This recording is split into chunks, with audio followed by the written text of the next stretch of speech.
Hello, hello, and welcome to Adobe Live. Today, I am joined by Magenda from Pixelink Studio. Hi, Magenda. How are you doing? Hi, Liz. How are you doing? I'm all right, thanks. I'm good, thanks. I'm Liz, and we are going to be working through some branding and packaging today, which is very exciting. Let me just say hello to people in the chat. We've got Liz, we've got Evie, Stefan, Jane, Linda, Sean, lots of people joining us today.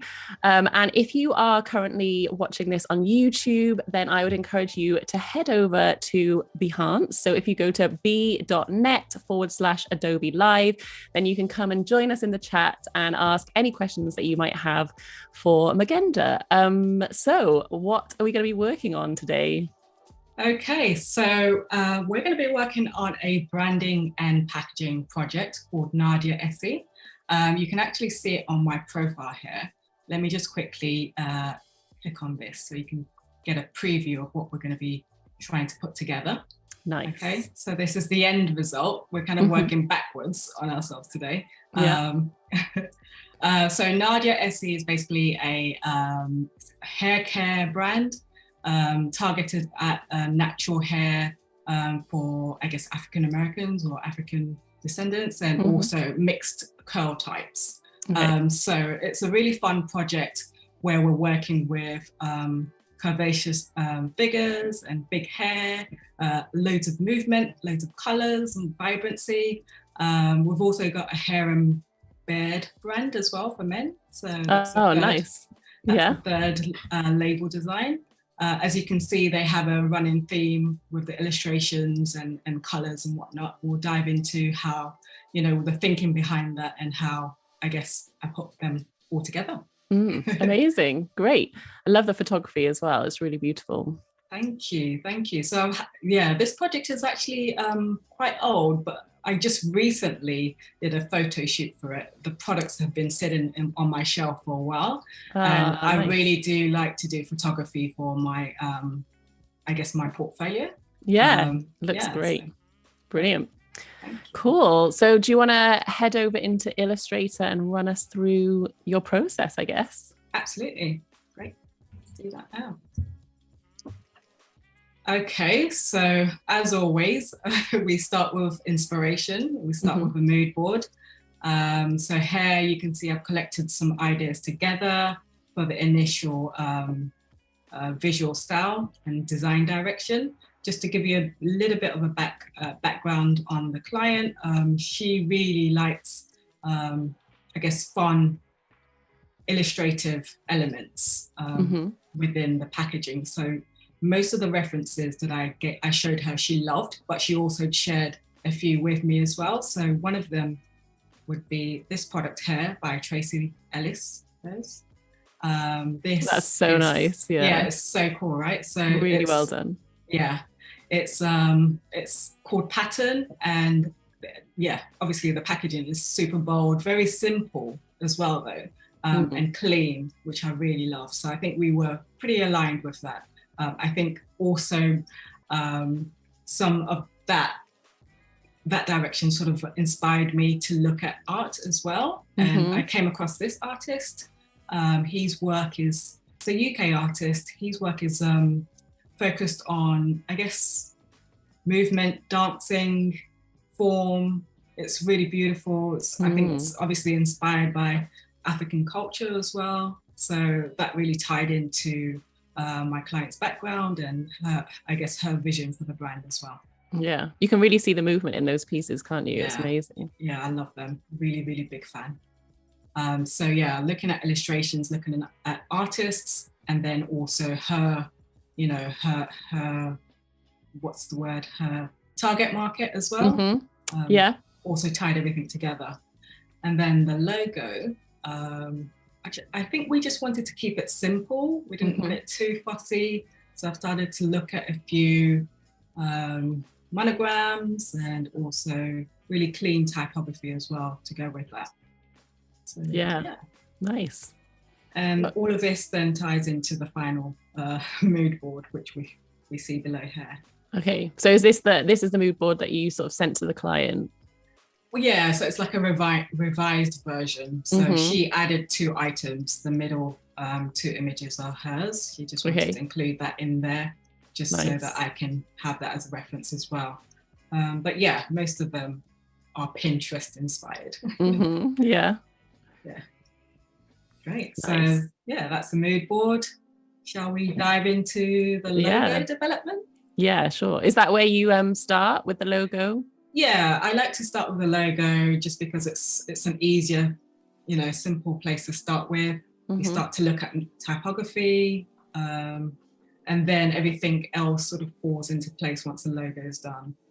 So I've brought in some of these logo inspirations on the left-hand side, just so that I can kind of go back and forth while I'm, developing these ideas. So I'm just going to get started. Let me know if you have any questions. Yeah, if anyone's got any questions in the chat, then feel free to ask. There's a lot of chat about coffee this morning. I'm actually a tea person. Oh, are you? Okay. Yeah. What's your favorite tea? I'm sort of hardcore into my healthy teas. So I love elderberry, nice. Yeah, things like that. I've gone blank, but burdock root. I love Chinese and traditional Chinese medicines. I do like to do herbal teas quite. Linda says that it always amazes her to see what you can evoke with a few lines, and that's so true. Like, the sort of illustrations that you showed in the mood board, it's amazing sort of what mood you can create just with some simple shapes. Yeah, definitely, absolutely. So the thinking behind the logo is just to maybe start with a monogram, so the N and the E, and I've got like some really simple typography here, nothing special, just maybe even standard fonts that you get with your computer. Sometimes I look at really nice, maybe more pricey typefaces if I'm looking more at a logo type, or if I really want something very specific. But for this, I think just keeping it simple is probably best. So just going to start playing around with this a little bit. Great. Let's see what I can do. We've got a question in the chat, which is quite a big question. How do you know when you've mastered the skills and are ready to take on identity clients? Like, maybe you can tell us a bit about how you got started in sort of with branding, and like, when did you go freelance? I know because you haven't always been freelance, have you? Yeah, so yeah, my background is actually very, it's quite funny. I started as a digital designer, web designer. Okay. And I've worked with large agencies for quite a few years. And I kind of got stuck in a corporate sort of loop, really corporate designs. And I really wanted something more creative and something that maybe fitted my personality a little bit better as well. So I appreciate that journey though. I did enjoy it. I learned a lot. Obviously, learning the actual skills of Photoshop, Illustrator, one of those programs are very necessary. Yeah. However, answering your question about how do you know you're ready? I think you're not going to know unless you start, right? Yeah. So so I started out just playing around with the programs, creating I guess projects for myself, things that I found interesting. I was into illustrations as well. So I guess as a web designer, I was trying to find my niche. Where do I fit in? Do I want to do web design? Do I want to do something else? And I guess illustration was a little bit of more of a escape for me. Something that was a little bit more creative than, let's say, web design. So I started to look at that, and obviously creating work for yourself helps you to learn the programs and helps you to master the skills. So yeah, that's where I started. So did you set yourself sort of like fake briefs that then you'd work on and create projects so that you had things that you could put in your portfolio, that kind of thing? Exactly, things like that. And then also if I would collaborate with other designers as well. I had a mentor who I was working with, and he always had projects that he could, share with me, collaborate with me. So that was really helpful as well, having that person to sort of, you know, share ideas with and get feedback from as well was That's super great. helpful. Great tips. Yeah, I think passion projects sort of, made up briefs. And then I think it's just a case of you're ready when someone wants to hire you. You just go for it. Yeah, but yeah, definitely the key is to get started even if you're not ready. Yeah. You know, you have to learn, you have to master the skills, you have to, you know, the more you practice, the better it is. So I think definitely get started and the clients will come eventually. Also getting work experience as well from, you know, I guess established agencies and things like that will really help to, you know, I guess help for you to learn from other designers as well.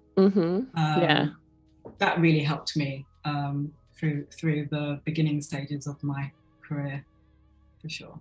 So here you're just sort of trying a few different options with the N and the E. Yeah, to get like a monogram style. Nice. I love seeing people play around with these things and see how it works. Yeah, so it's just like having fun at this stage. It's not, you know, it's not too serious. No one's watching you. What now they are. Yeah. But you know, when you're doing it on your own, you should be having fun with it at this stage and playing around with different mediums. So here, for instance, I was working with a typeface and I thought, okay, that's nice, but you know, wouldn't it be nice with just a stroke, the same thickness as the actual border? Then everything's locked up in a nice, consistent way, which I thought was quite cool as well. And then, so that's probably the simplest way to start. And then I started to look at more complex typefaces, like a thicker one here. Did you know, like right from the start, that you wanted a monogram, or was that something that the client asked for, or how did you sort of land on a monogram? Yeah, so the mood board definitely helped with that. Looking at different monograms, showing the client, you know, she loved that idea of simplifying things up and locking it up into like a 2-letter monogram. She really loved this idea as well here with, you know, circle shapes surrounding a monogram. So that's why I kind of started out with a circle. Nice. Worked my way through that. And I think often it depends what letters you've got, doesn't it? Because like an N and an E actually works really well for a monogram, but some combos aren't as easy. Oh my goodness, I've had some really bad, well, not bad, I wouldn't say bad, but very difficult combos. And it takes a lot longer if the combination isn't balanced. So I'm just gonna try this typeface now as well. It's vegan. I think it's vegan. Did you have sort of like, so you talked about in the mood board, you know, being quite a simple, clean design. Had you sort of thought sans serif from the beginning, or did you play around with both? Like you're playing around with both now to sort of see what works? I don't want to, I guess sometimes I am more specific with mood boards, but with this one I wanted to explore both. So as you can see with these images, there's a combination of serifs and sans serifs. So I wanted to try out both to see which one works better. Nice. I didn't want to just go to just down one direction. Obviously I'll pick the one that I like the most and present that. So I always just try to present one option unless, you know, they ask for or pay for more options. Okay. Interesting. So you present one final route to the client. I feel like all designers have got different opinions on this, on how they like to present. But there's no right or wrong. It's just what you prefer or what works best for you as a designer. Absolutely, yeah.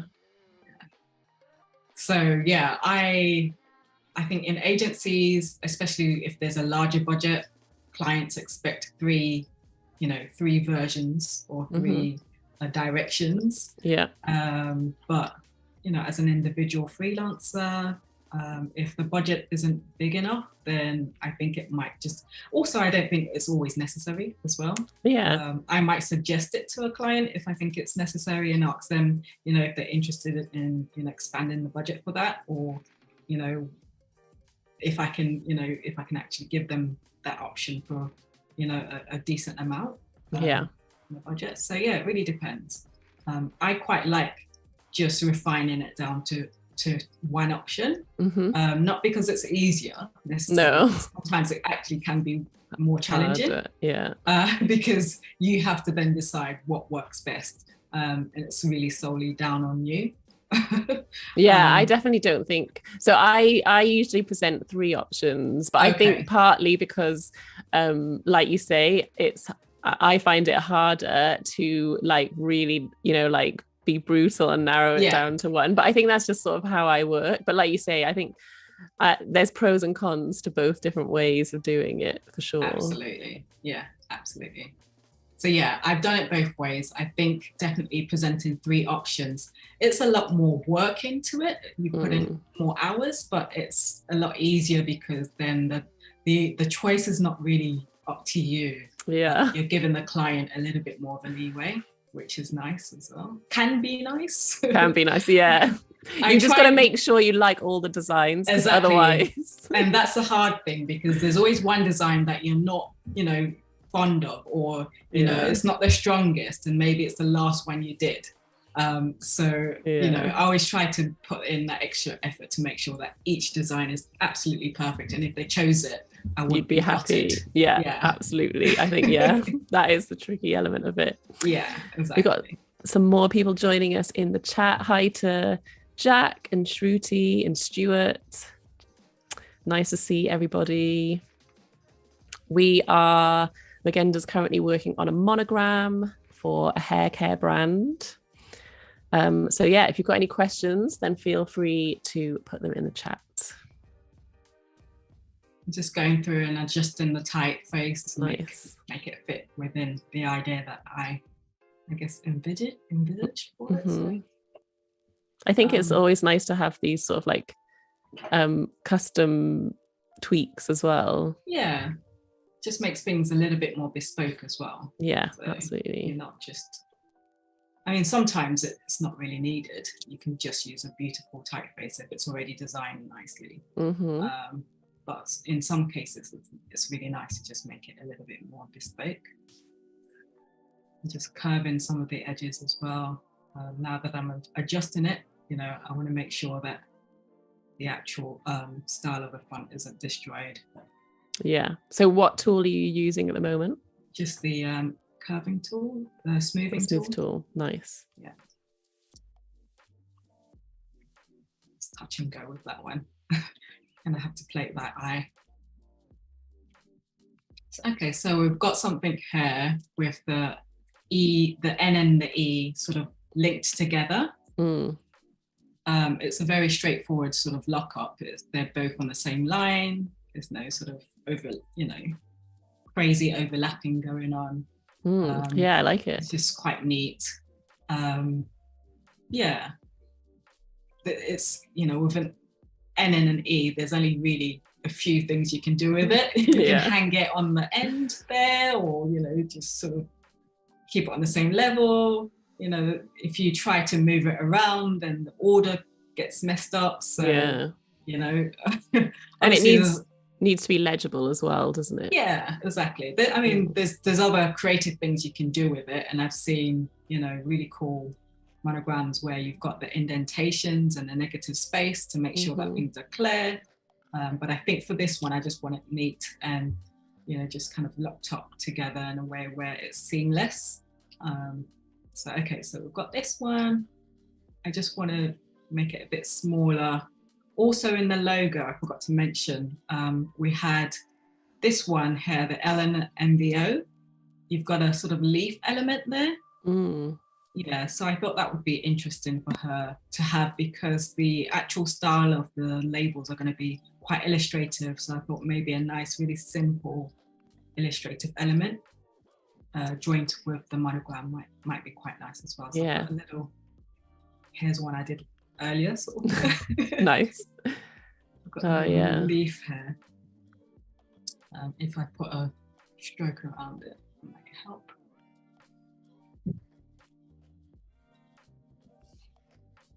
Nice. It's just a rough sort of thing at the moment to see if it works.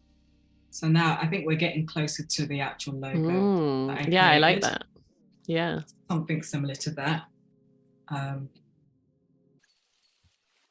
remember how I did it, but this one was maybe in front, like that. So the E now becomes like it's the back end of the N, so the front end of the N, and then it also has this sort of leaf shape in there as well. And I want to do this for sans serif font as well, just because I think both this concept of the leaf and the way that the N and E are stuck together is quite nice, but obviously you know, serif fonts have a more traditional feel, and seeing it with a sans serif font might just completely change the whole look completely. So I'm just going to give that a quick try. I like sorry. What was the thinking behind the leaf? It's sort of like sort of a nod to the ingredients, it being for like natural, like that sort of getting across that natural kind of exactly feel. So the products use natural ingredients. They're very skin friendly, obviously allergen friendly. They use a lot of herbal ingredients as well. So yes, definitely nature plays a huge part in this brand. Just going back to the mood board, a lot of the leaves and I guess abstract shapes are forms that you can find in nature, but obviously just more simplified. Yeah, absolutely. So yeah, definitely that plays a huge role, and adding that leaf and just also adds a nod to the old logo. I'm not going to show the old logo, but it was an elaborate version of this. Okay. I think it was almost too complex. Yeah. So this is just me simplifying it down, way down, and just adding a subtle, small element of you know, the natural element in there for her. Nice. Yeah. Evie's a fan of the serif with the leaf. It does look really good. I like it. Okay, great. Yeah. So again, just doing the same thing here. I could learn a lot more shortcuts. Yeah, I'm terrible at shortcuts. I'm really bad, especially, you know, given the fact that I've been doing this for so long. I should know more. But yeah, I think it's just maybe the time to actually look at it and remember it and implement it consistently. Once you start to do something over and over again, it just makes it a lot easier, isn't it? But habits. It's getting to that point where you don't have to think about it, isn't it? Where it's like almost like muscle memory. Yeah, exactly. But it takes a bit of time to get there. Yeah, exactly. Yeah. And I think sometimes I can be a bit stubborn. If I know something the long way, I might just do it that way. Just to make things harder for myself. I know, yeah. I'm like that as well. Yeah, I am definitely working on it. So yeah. Nice. Okay, so I think it works really well on the serif as well. On the sans serif, sorry. Serif, yeah. So just looking back at the mood board, I really liked the clean typography. So we're going to do a circular sort of text running on a circle shape. So I'm just going to do that now and try to lock up the logo even more with the actual words, the full words of the brand. Remind us what the name is again. So it's Nadia Essie. Okay, yeah. Nice. Sean thought it was one because I think he arrived after you'd shown the original logo and saw the circle with the N and the E in, which out of context I can see. That's pretty cool. Yeah, I know that. Thanks, Sean. That would be a nice logo for a company. I know. Called Wan. That would be good. Yeah, save that idea. Just absolutely. That's going to be remixed in the future. Absolutely. So I think. Yeah, so at this stage, I like to play around with different types, but obviously there's not enough time for that. So I'm just going to go with the font that I actually did use, which is this. I love this font. Okay. It's nice. one of my favorites. I do use it too much sometimes. I have fonts like that where I get obsessed with them and then I have to stop myself from using it in every project. Exactly. It's like, no, just don't do it. So yeah. And especially for things like this as well, it just works really nicely. The balance between the characters, oh, I just really love it. It's really nice. So it's a great fun. Have you got like favorite places that you look for fonts? Like what's your, I know we haven't got time to do it now. So many places, yeah. So many places. I feel like you could spend hours just looking for even days. Yeah. Absolutely. Yeah, definitely. So I try not to go too overboard with it. Sometimes the simplest fonts are the best as well. So I think that's why I'm really drawn to this one, because it's so simple and diverse. You can use it, flexible. You can use it in many different ways. So, we were talking about how tricky it can be sometimes with the letters. Jane's just saying that she's got to come up with something for the letters WWG, which that I think is a tough one. Yeah. Actually, that could be a nice one. The double W, yeah. W's could look really nice. Yeah. I'm not sure where the G would fit in, but I've got some ideas. Yeah. Lots of overlaps. Yeah, definitely overlaps. You can't do it in a straight line, because actually it could, but it would have to overlap just to get that really nice sort of, lock up to get, neat lock up. So I'm just gonna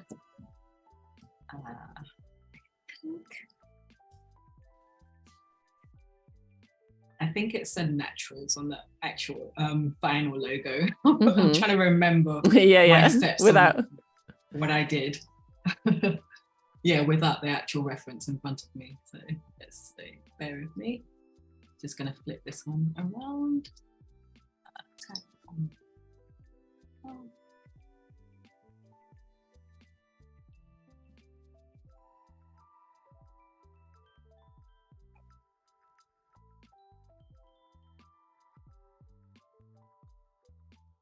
Okay, great. So we've got a logo lockup. I'm going to do another version, just sort of wrapping on the other two negative sides in the middle. Actually.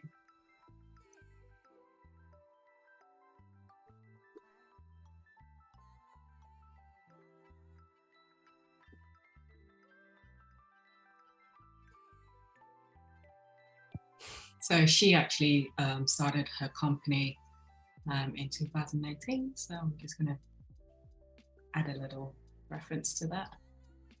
Oh, nice. So you're going to put it on the sides, yeah. Yeah. Just reduce the typeface there. And let's go to space then. Let's pull everything together. Let's see how that's looking. Okay, it's looking a bit closer to what it was. Yeah. I'll reveal the final logo. Yeah. Eventually. But yeah, this is the process of just sort of playing with the monogram, playing with the text wrapping around the circle. So with this one, you've got a stroke around the N and the E. With these two, there's no outer border, but I'm going to create it using the actual words within the circle. So I'm just trying to play with the actual type at the moment to make that a little bit better.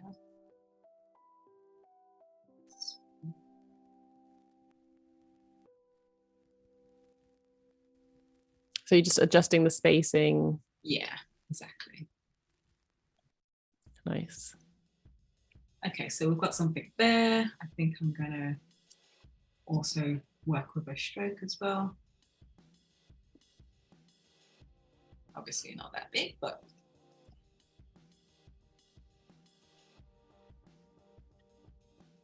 reduce the thickness. Okay.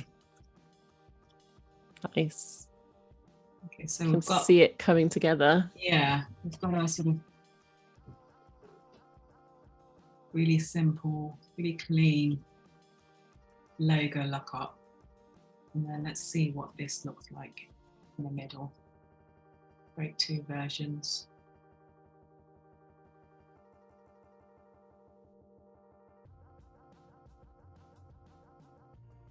How am I doing for time? So we're half an hour in, so you've got an hour left. So okay, cool. You're doing fine. Great, perfect. You're doing great. Okay, yeah, so let's do two versions. this one. Let me know, guys, which one do you prefer?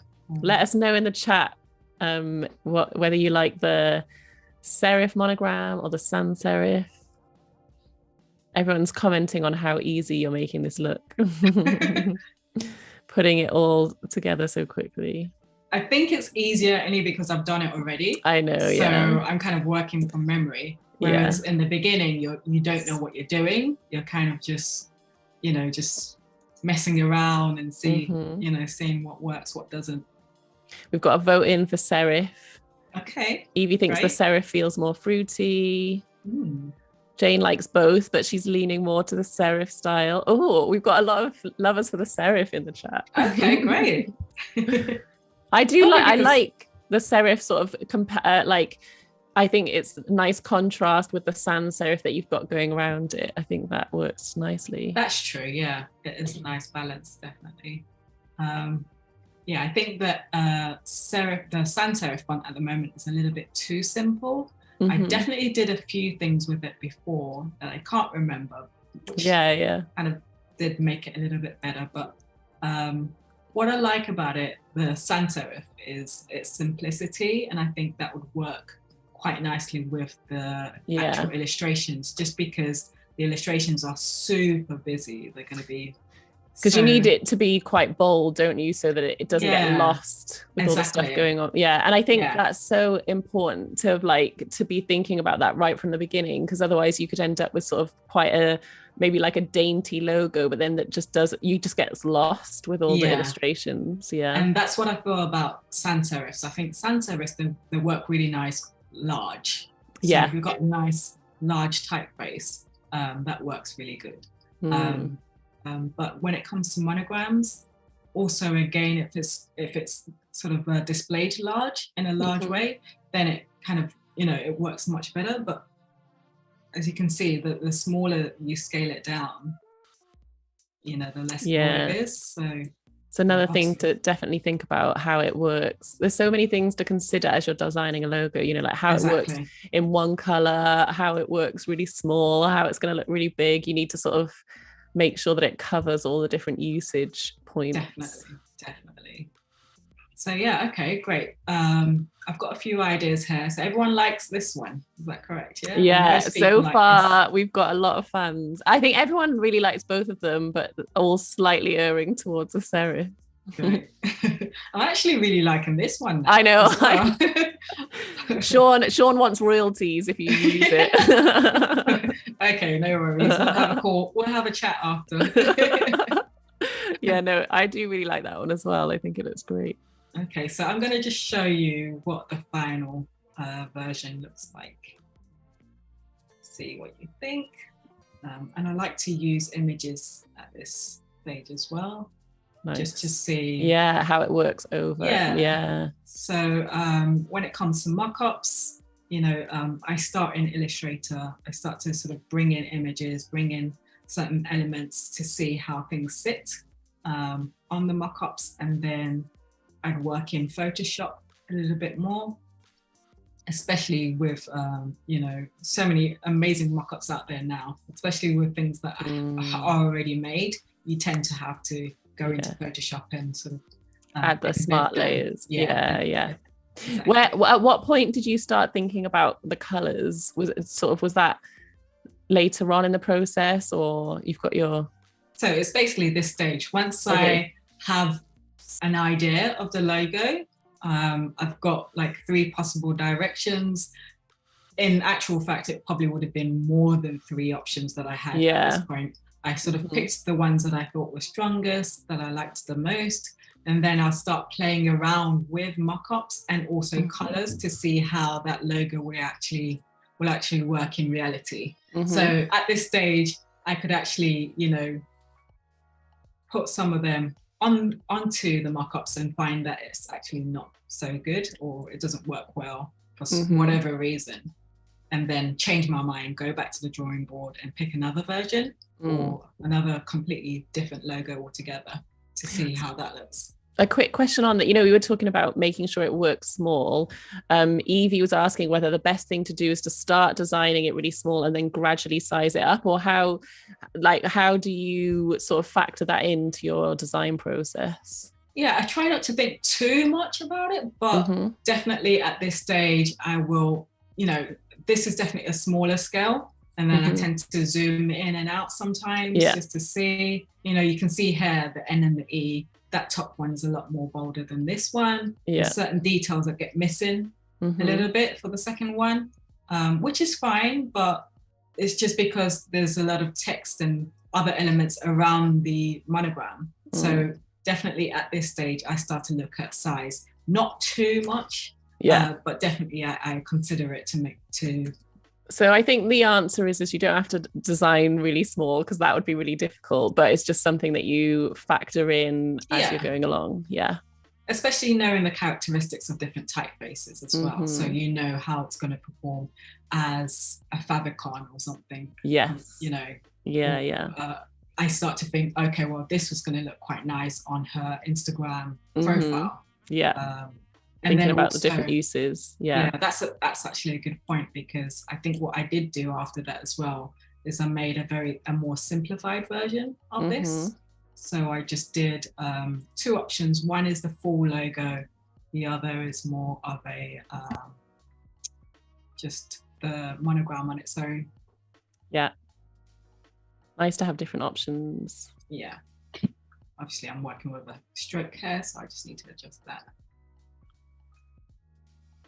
So yeah, you can see that works quite nicely just on its own there. And I think that's the example, isn't it, that you had over the image on your board? Exactly. Yeah. So having variations always helps. I'm just going to swap out this and see what the other logos look like as well. My artboard isn't always very clean. It's pretty messy most of the time. This is me trying to look tidy, but in actual fact I'm quite messy. I'm the same. So yeah, I would play around at this stage with the different logo types that I've created, or logo monograms, see what works best. Obviously with an option like this, I'd need to do something where you can actually see the words. How would that look like? I think that's definitely something a client would want to see, unless it's one of those sort of brands that doesn't need it for whatever reason. But I think generally speaking, I think about how to introduce more type within this layout. I'm going to just try this other one as well to see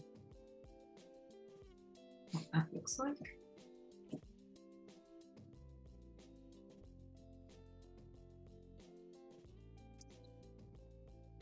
So yeah, I try not to break up these elements too much, but if I want to see what it's looking like on the actual mock-ups, then I have to try to make it as finalized as possible. So I'm just going to actually sort of destroy the shapes, so to speak, so that you can see through the design, the negative spaces.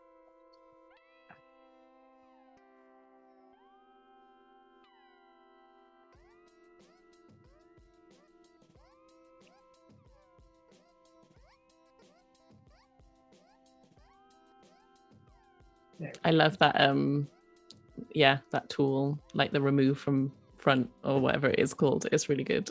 Yeah, definitely. It helps save so much time as well.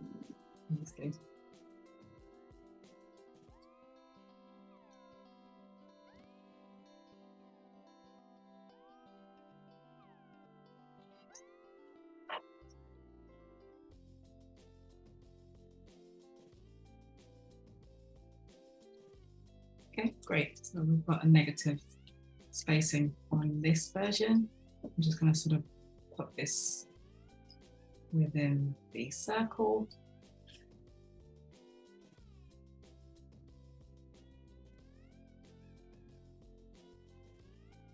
Have a look at what that looks like. I don't know, let me just group that together. Jane really likes both. I think people agreed that they'd find it hard to choose. Yeah, so at that stage, that's where I start to sort of look at the technical aspects of the logo and how it would perform under different situations. And that always helps to make the best decision.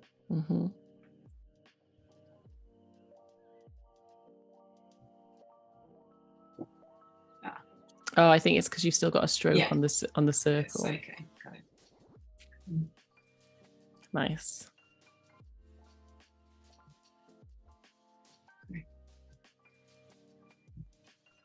Yeah, so that does work quite nice. Yeah, it's nice seeing it over the image. Yeah, I would like to probably just create more negative space around the leaves, because that can get lost quite easily as you sort of zoom in and out. You see, I guess it starts to merge together a little bit too much. I think this one's a good one. Obviously, this is the final one, so I did go in there to to play around with the spacing a bit more around the actual leaves. Yeah, you can see how that works better, can't you? Yeah, and I think I cleaned up the actual N and the E a little bit more as well, made the border a bit thicker. So yeah, there's quite a few little things there that I tweaked. Just quickly showing the actual final version compared to the previous version. Yeah, you can see that fairly close. Pretty much. Yeah, actually, did it pretty close. But you can see that the words Nadia, Essie, and Naturals, they're a little bit thinner and larger, whereas these ones, this version is it's a lot thicker but smaller. So I think you can create the same impact if you just sort of thicken the text sometimes and create more spacing in between the letters. Yeah, I think the spacing's really nice on the final one, definitely. So yeah, let's just quickly recap on the final look of everything.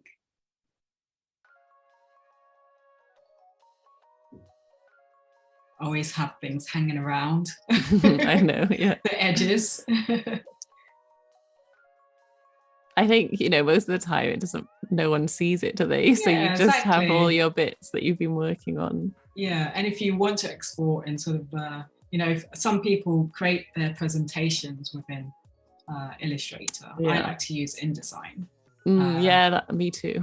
Only because of the file size, like it's a lot smaller. Nothing's actually embedded. Well, some elements are, but it's a link to objects, right? So the file size is a lot smaller. But yeah, if you wanted to work with Illustrator, all you'd have to do is, keep all your mess outside of the boards. As long as the actual boards are nice and clean, then you can just export that and you're good to go. Yeah, exactly.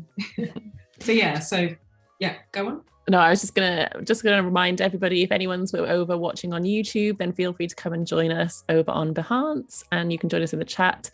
You just need to head to b.net/Adobe Live. So are we heading into color territory? Yeah, so we've got color and typography. So typefaces that I explored. This is on the left-hand side, and then color palettes on the right. So yeah, definitely in reality, I do like to have everything within one document and have loads of different artboards grouped together in categories. So exploring colors in this section, and then exploring mock-ups in that section, and then also typography in another section. Nice. For the typography, as I said, I've used this for the actual logo, and I think this is just Myriad, which is a really simple, for the N and the E. It's just this really simple, basic default font. And I wanted to keep the typography really simple as well. One, because the brand, the actual illustrations are going to be busy, so it doesn't need to have fussy typography around it. And then two, because these are Google fonts, they're more accessible. So it's free, so there's a lot more ease with using fonts that are easy to find and easy to use as well. So I actually was reading something the other day as well about like the environmental impact of these kind of things, and actually it's better environmentally if you're using sort of default fonts that are already available rather than having to upload fonts to your website, which I didn't know about. I need to do some more research into it, but I think it is good to think about how the client's going to be using it and actually, you know, making their life easy, you know, fonts that are easily accessible to them as well. Yeah, I mean, there's a good and bad side to that. If you just use accessible fonts, then you're limiting your creativity, right? Yeah.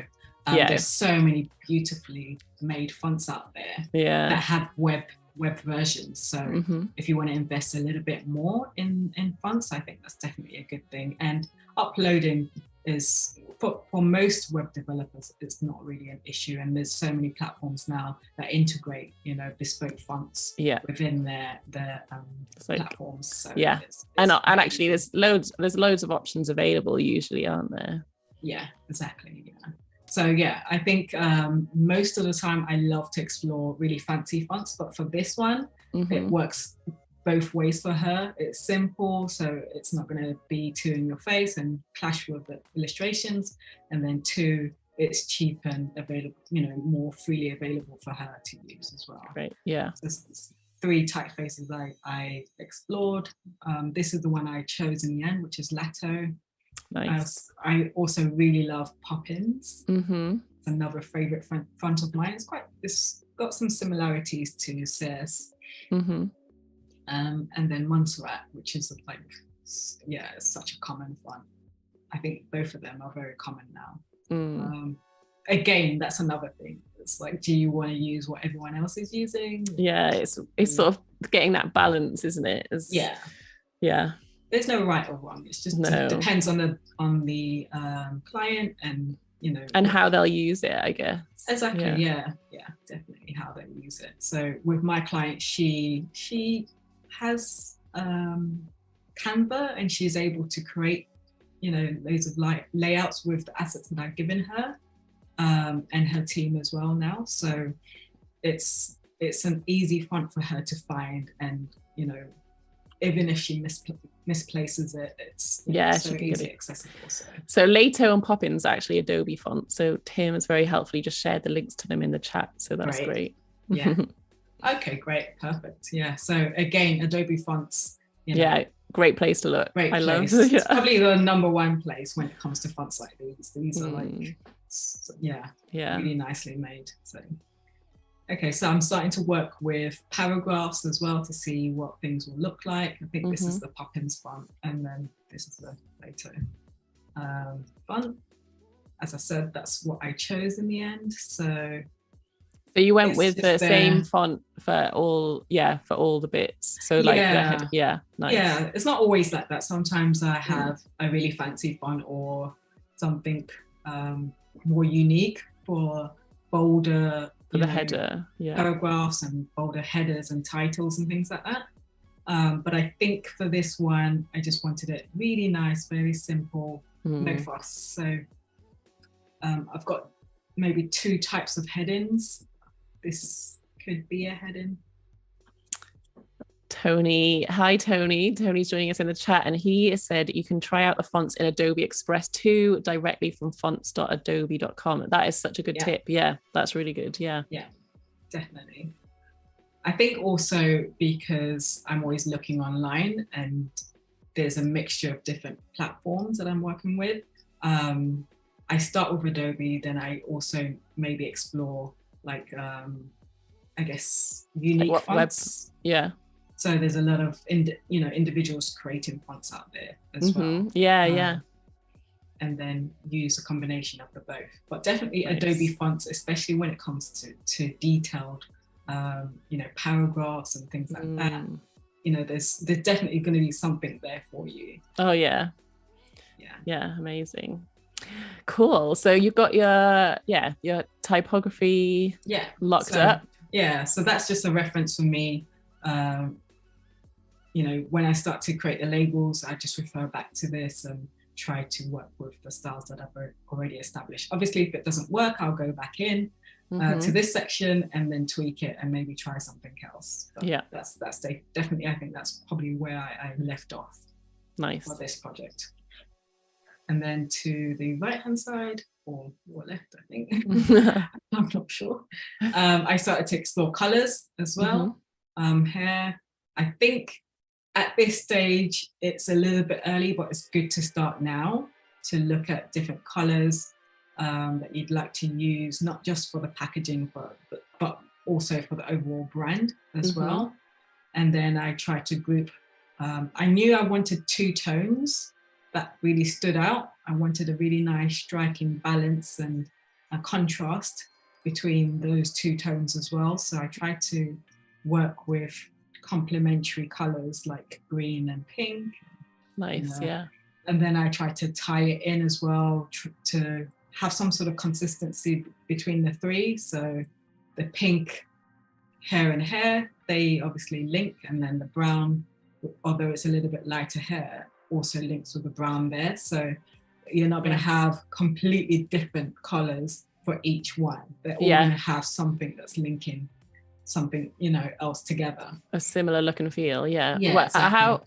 What did your client give you some sort of like guidance on particular colors that they knew they wanted, or were you starting from scratch? Like, where do you start when, I guess, from the feel that you want to get across, maybe? Yeah, so thankfully most of my clients trust me enough to decide on colors, or at least present to them my color suggestions. That once in a while there are clients who like specific colors, maybe for personal reasons, or maybe because they've looked at other brands and they know that maybe that's too popular, so they want to go another direction. They might have a specific reason, but in most cases they like to keep it open, and because they have no idea what is going to be presented, I think for them, they're happy for me to just show them what works best. Nice. And in this situation, she knew that it's going to be colorful, so I think that for her was enough. She just she was happy for me to choose those colors. And I think green and pink are very popular colors, especially nowadays. Like, it's been used quite often together because it's very complementary. And the blue came in because it was more of a masculine color, and this is for the hair and beard oil.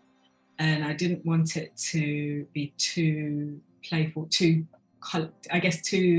feminine, because the illustrations are already maybe feminine already.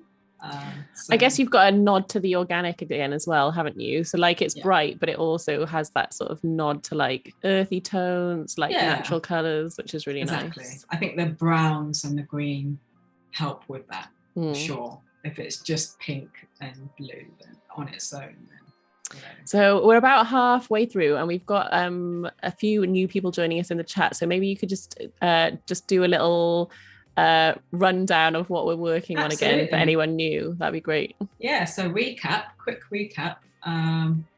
Just going to go back. So we're working on a packaging project, branding and packaging project for a hair serum brand.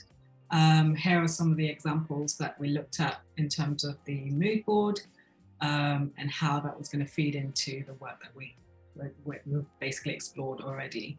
So the logo, keeping it simple, looking at monograms within circular shapes, the illustrations, they've got natural elements in there. So we've got a lot of really abstract, simplified shapes, but with a sort of natural twist. And that's obviously inspired by these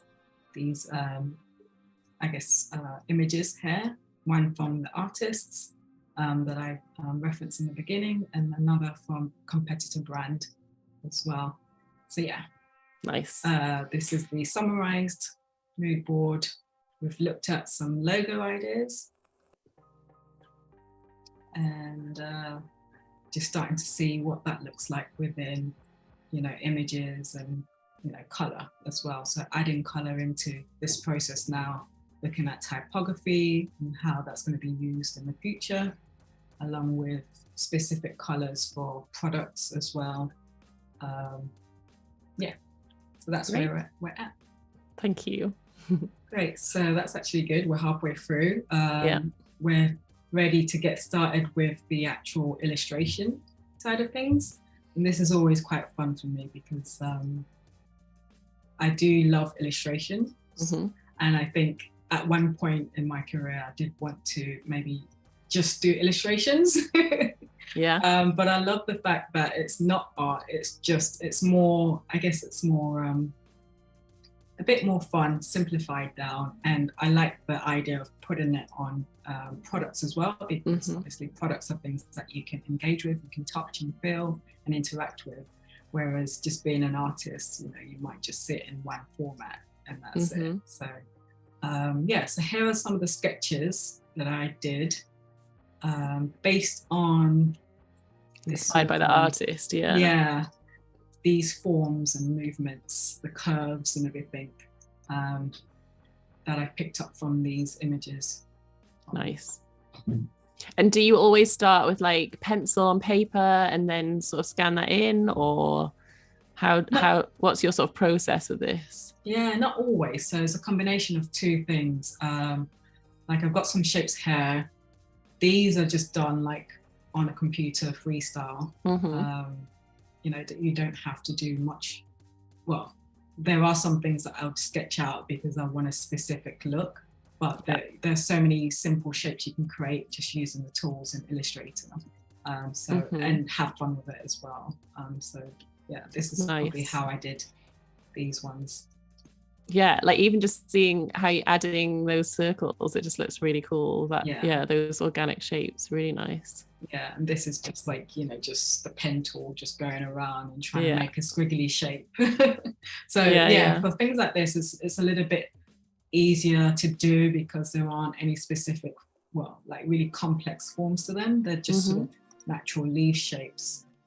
So I look at references, like you can see here, that one is specifically, inspired by that one. So I look at different references and then I try to just create my own version of it. Obviously here you can see the squiggly line is inspired there. So it's just a combination of the two. For the sketches, because the illustrations are so specific, she wanted figures in there. Figures are always very hard to work with. So I really love that one on the right that you've got with the hair and the figure. It works really well. Yeah, so that started as a sketch, a really rough sketch, and then I sort of went in, traced it over it, and tried to perfect it using the tools in Illustrator. I'm just going to start creating this one now as well. Great. With the pen tool. Again, I wanted, to create that sort of negative space between things. So it's not just one sort of silhouette, one continuous shape. Yeah, nice.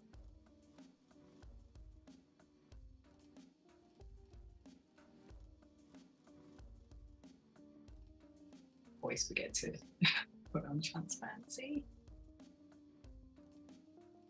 Just going to trace over it really roughly and then go in and adjust later.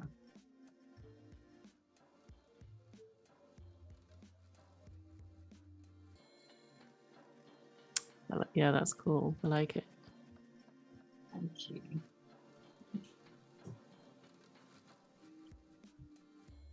Evie says that she always thought her life would be easier if she could draw simple shapes instead of having to add so much detail. It's definitely all different styles. Yeah, definitely.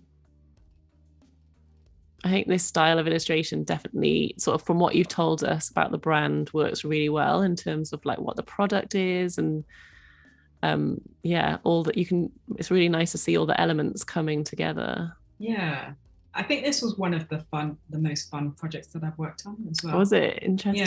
Yeah, just because I got to be a little bit more creative. Sometimes things are a little bit simplified down and just working with typography, but when you introduce really fun, playful illustration, it just makes things so much more interesting, Yeah.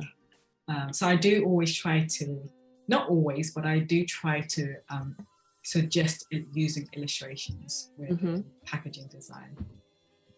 Carol's got a tip for us in the chat, and she says if you put your art layer on multiply, you can see through to your drawing, and then you just turn it back to normal. Yeah, that's a nice tip. I feel like everyone's got like slightly different ways of doing it, but that's a nice one. Thanks, Carol. That's true, definitely. Thank you. Just got so many layers. I don't want to go through them right now. No. Well, yeah, everyone's got their own way. You know, there's so many different ways you can do one thing. You can like, yeah. So this layer is locked below, and I just go through. I sort of put it on a 50% opacity, so it's not too in your face. And then yeah, nice. Work on top. So we've got half an hour left. Okay, so I'll try to give you a little time check. No, the pace a bit.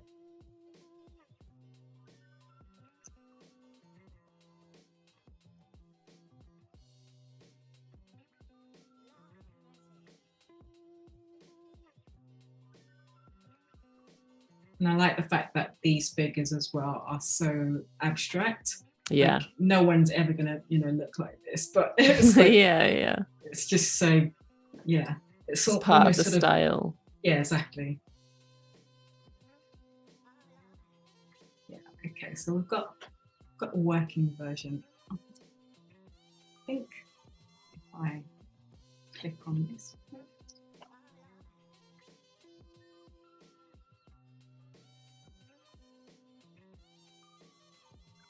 Always a button. Okay, great. Yeah, so I like to just see what things are looking like as well, so just turn it on and off. Yeah, that's looking good. Nice. Just going to quickly do the face, and then you can see the end result. Great.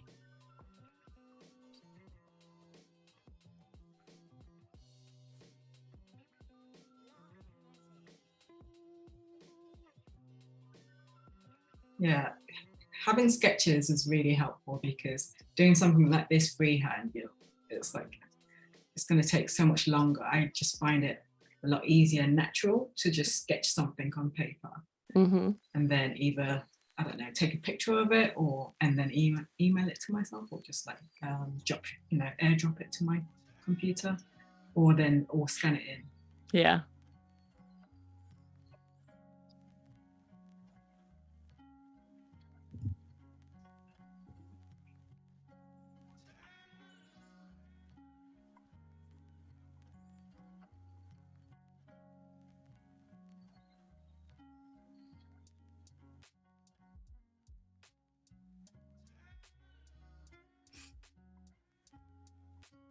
Just going to create a little bit of negative space there as well.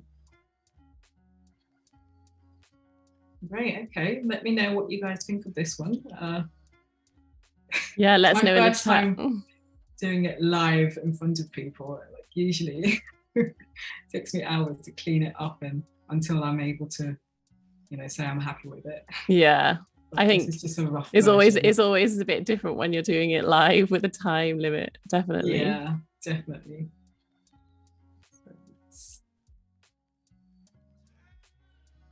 Yeah, okay, so we've got some dancing figures, which is looking nice. So for the 2 hair serums, these are basically feminine products. I guess they're feminine focused. We've got the 2 figures there, and they're going to be, I think this is another version that I was sort of playing around with, but didn't really quite like it. Didn't like the idea of having the faces. I think I started with 1 and then merged 2 faces together. It just wasn't working, basically. Yeah. So I prefer what's going on here. And Carol asked, do you use the smooth tool after your initial pen work? Absolutely. Yeah. If there was a bit more time, I would probably do that. I could just make this show, especially for things like this. Like just tracing over is, is a quick process, and then you could spend hours perfecting it, going through the smooth tool or just adjusting it by eye, seeing what works. Sometimes a smooth tool isn't always perfect. You've got to go in there and kind of, you know, work with it, you know, by eye as well. Yeah. And what I do like to do is take off the smart guides, because it tends to just restrict your flow sometimes. Unless you're creating something that needs that structure and that, you know, accuracy. Yeah. Whereas, you know, if it's art or something creative like this, then it's, you know, it's best to just sort of take it off. Okay. So yeah, I'll go through and just go do that whole process and neaten it up. Nice. This is a rough idea, basically. I'll show you the final version.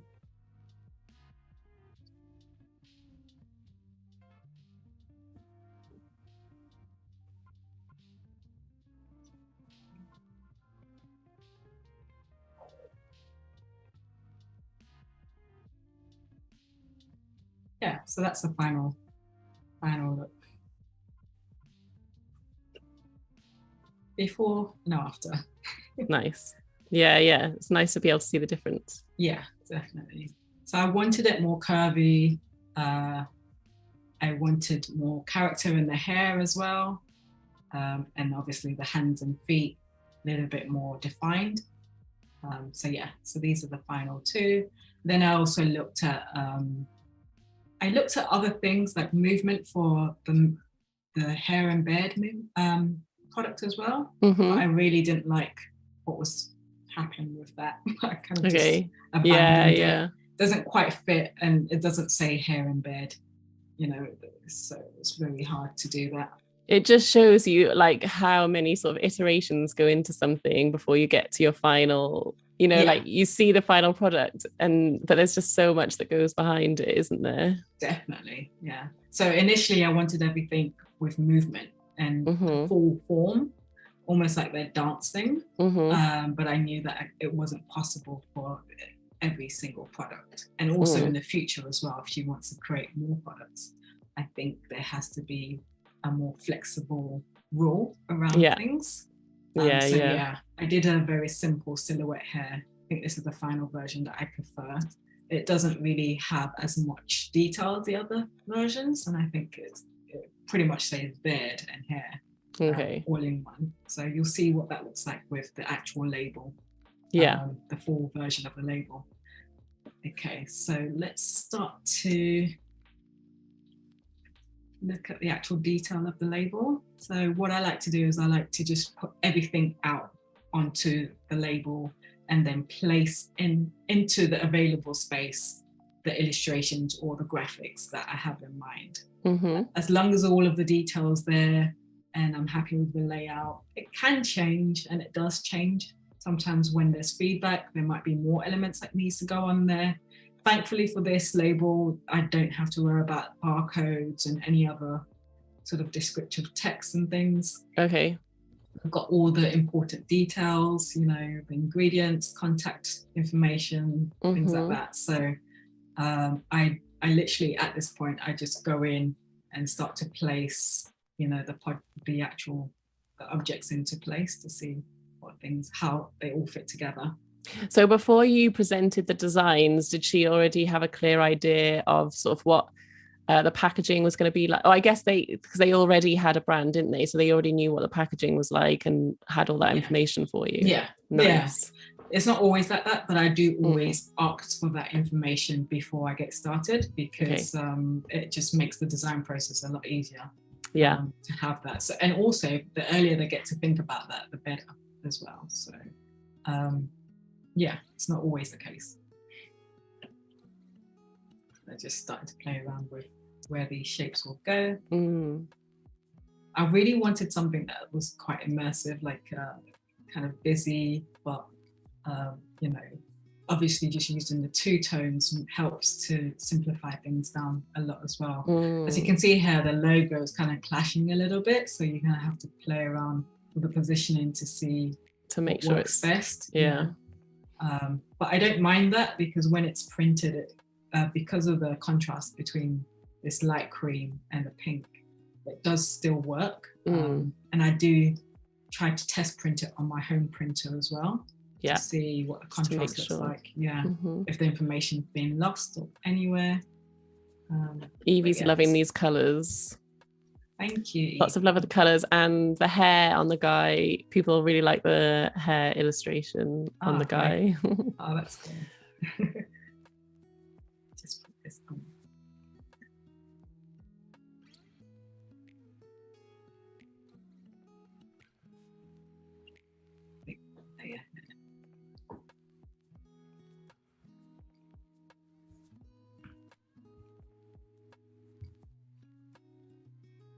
Yeah, so yeah, I think it was something like this anyway. It does take a while to get it right. Yeah, to get that balance, I guess, of all the different elements. Yeah, it can easily look too busy. But that's one of the reasons why I really like this project, because the client, was very, open to just exploring fun shapes. Mm-hmm. And I guess a big thing with packaging is making sure that it stands out on the shelf and that it looks sort of distinctive and unique. Yeah, exactly. Yeah, so there's only 3 colors that I use here, obviously because of the complexity of the illustrations. Mm-hmm. If I used, too many variations, then it starts to look a bit too much. So we've got a question from Annika, and she says, how do you check for color accessibility? Yeah, so especially for print, I try to look at, obviously, Pantone references, look at swatch books. Mm-hmm. But I also, because this is just for viewing on the desktop, then I can just use colors that I know have a good, strong sort of contrast between each other. You can also do like color checks as well to make sure it's readable. Obviously, the text is a lot lighter than the dark background, so there's a huge amount of contrast there. But I also like to test print as well from my home printer to see how readable it is. And obviously, working at 100% scale, you get an idea of what the actual sizing of everything's going to look like and what the text is going to read like as well. So there's quite a few things you can do. Absolutely do test prints of your labels. You definitely want to make sure you do that because there's so many things that you can pick up on just from doing that. And then also doing color checks as well online. You can just sort of Google contrast checkers to see what combinations work well, especially for text elements as well. If you're working, let's say if this was going to be the same color as the pink, then you can tell that does not, it doesn't be hard to read a good contrast. And if I was to check that online, it probably wouldn't have a good result for contrast, accessibility. So there's things like that you can do. Yeah, there's websites that you can use, aren't there, that sort of you can check the contrast and it'll give you sort of a score accessibility wise. Yeah, a percentage, or a score. Yeah. So I think the final one, I maybe spent a bit more time, placed the elements more carefully, especially around the logo, so that was more readable. And I then just sort of worked on the others, really. Nice. You can see here, like the placement of the elements around the logo is carefully done. But because it's live, I can't quite remember what I did. So that's great. it shows all the sort of tweaking and the playing around that needs to happen to get it just right. So let's just group that together. And that's the final look. So nice. I think there's more spacing around the logo, but it's still quite busy compared to this one, which is quite nice. Maybe at the end we can go back and have a look at your product photos. Yeah, and then we exactly. Yeah, compare. It's really hard to just gauge what everything's going to look like from the screen only. So that's where those test prints really helped. And then I had samples of the bottles as well, so I could wrap them around the bottles to see what the final product could look like. Did you had some mock-ups, didn't you, that I guess you presented to the client before any of it went to print? Exactly, yeah. So there's mock-ups as well. There's more realistic mock-ups you can make, for sure, to give that client a bit more of an idea of what the finished product is going to look like. But for this example, I've just made I guess a basic layout mock-up, just to see the placement of things on the actual product. Have you got that? Can you show us? Yes, yeah, absolutely. Nice. So these are the bottles. They're not realistic. They're just sort of outline drawings. And I think in the actual product, I did create more realistic product mock-ups. But for this purpose, I think, you know, if it's a first view as well, because there's going to be different stages of the project. So the first view, you know, you just want to present the idea, right? And then once that's signed off, you can refine it and then also do your testing and get more clearer on the details. Nice. I think that gives them a good idea, doesn't it? Yeah, definitely. So I'm going to just quickly pop this into the mock-up to see what that looks like.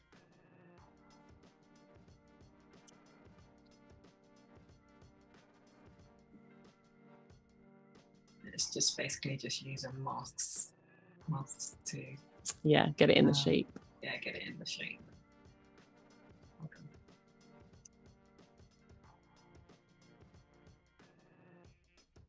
There we go.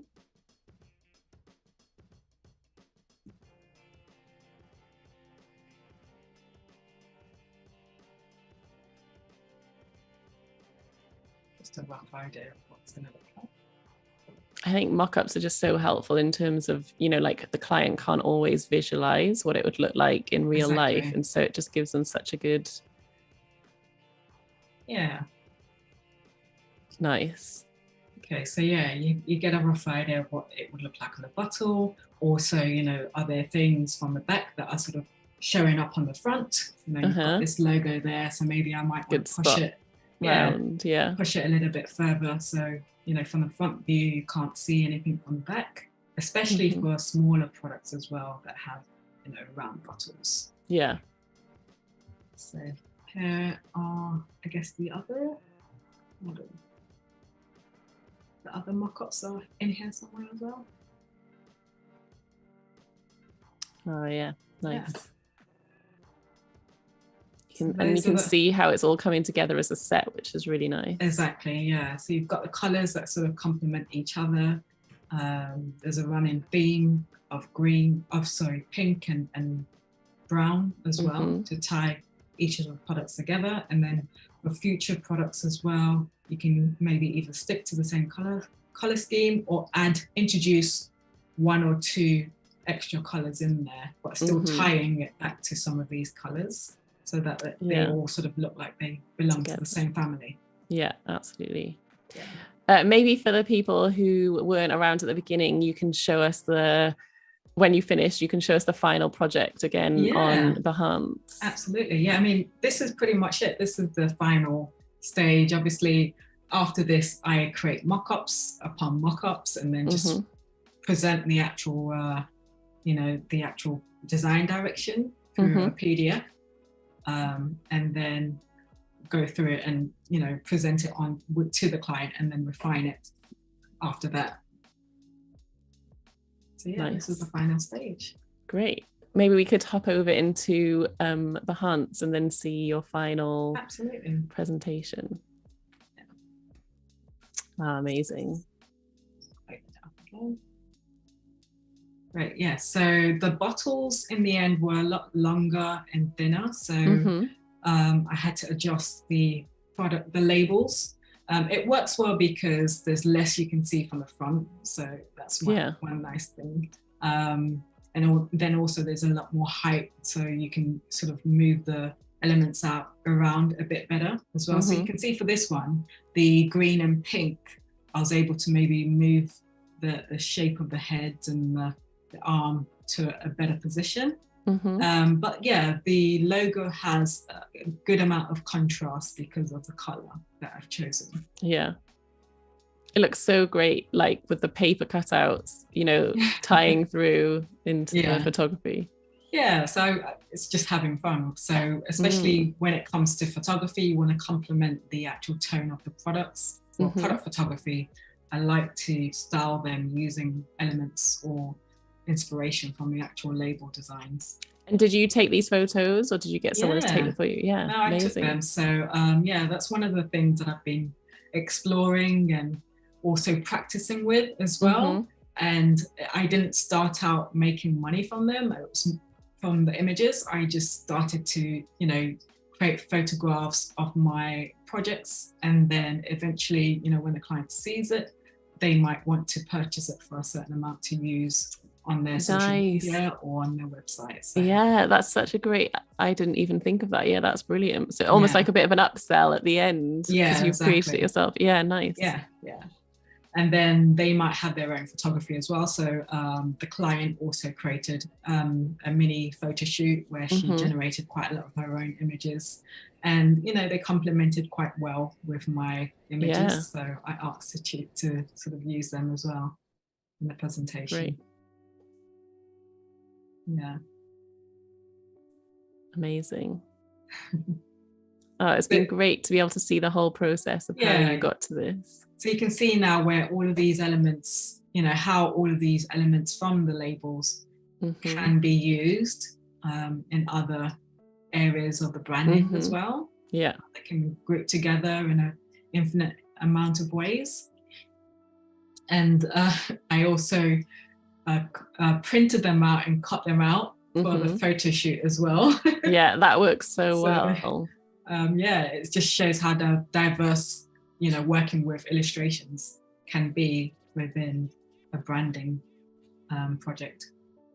Amazing. Oh, thank you so much. So this actually was meant to be an hour, but we've run over a little bit longer. But no, that's my fault. But there was no live yesterday, so everyone's had a bit of an extra bonus 20 minutes today. But thank you so much for coming on and sharing this project with us. It's been really great to see you work and to see your process.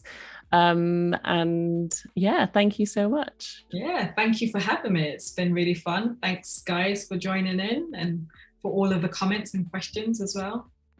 It's been wonderful. Great. Well, that's us done for today. If you come back tomorrow, there is an Inktober masterclass with Kyle Webster, and I will see you on Friday for our Adobe Express stream. But I hope you all have a really good rest of the day, and thanks for joining us, Magenda.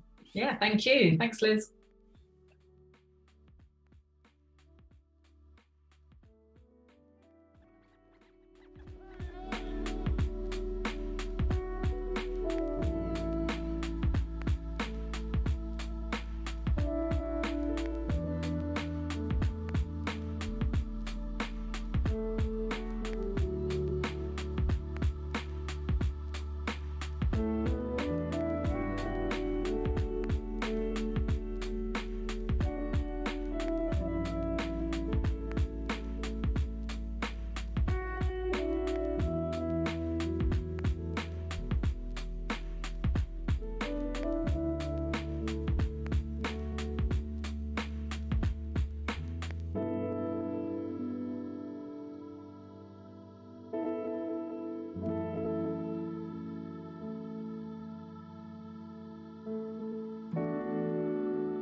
you.